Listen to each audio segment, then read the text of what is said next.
नमस्कार दोस्तों।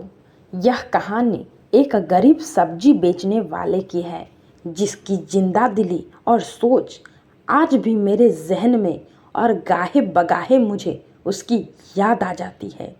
साल 2009 में मैं पढ़ाई के लिए भोपाल गया था और प्रेस कॉम्प्लेक्स एमपी नगर में मेरा विश्वविद्यालय था जो अब कहीं और शिफ्ट हो गया है। वहीं एक तिराहा है जहाँ से एक रास्ता विशाल मेगा मार्ट मॉल की तरफ जाता था। उसी के एक कोने पर यह विश्वविद्यालय था और दूसरे कोने में सड़क के एक तरफ साईं मंदिर था जिसमें विद्यार्थियों को रहने के लिए कमरा मिल जाता था। मैं इसी मंदिर प्रांगण के एक कमरे में रहता था। रोज रात को वो दुबला पतला सब्जी वाला अपना ठेला मंदिर में लगा जाता।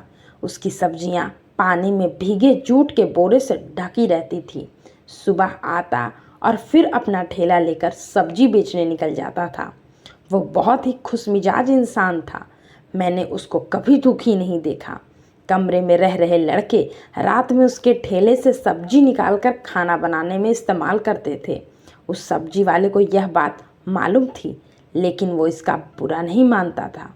मुझे कहता कि लड़के हैं, दूर से पढ़ने आए हैं, थोड़ी बहुत सब्जी लेते हैं, लेकिन मेरे ठेले की रक्षा भी तो करते हैं।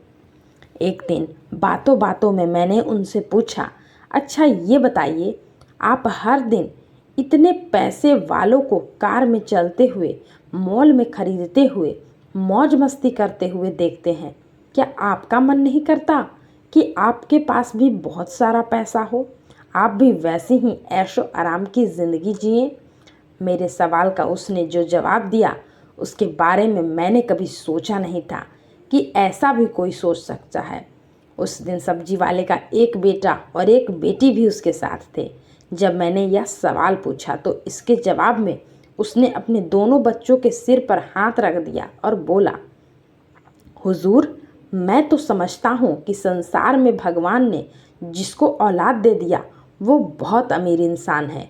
उसका जवाब मेरे दिल में जाकर धंस गया और इसका ऐसा असर हुआ कि आज भी अपनी औलाद को देखता हूँ तो खुद को अमीर महसूस करता हूँ। इतने साल बीतने के बाद भी जब मुझे अपने आसपास ऐसे पति पत्नी दिखते हैं जिनके पास पैसा तो है लेकिन औलाद नहीं है, तो उनका दर्द देखकर मुझे उस गरीब सब्जी वाले की याद आ जाती है। उसने मुझे कितना बड़ा ज्ञान दिया था जिसको 15 साल बाद भी नहीं भूल पाया। कहानी कैसी लगी कमेंट में ज़रूर बताइएगा। कहानी सुनने के लिए मेरे चैनल को लाइक शेयर सब्सक्राइब करना ना भूलें।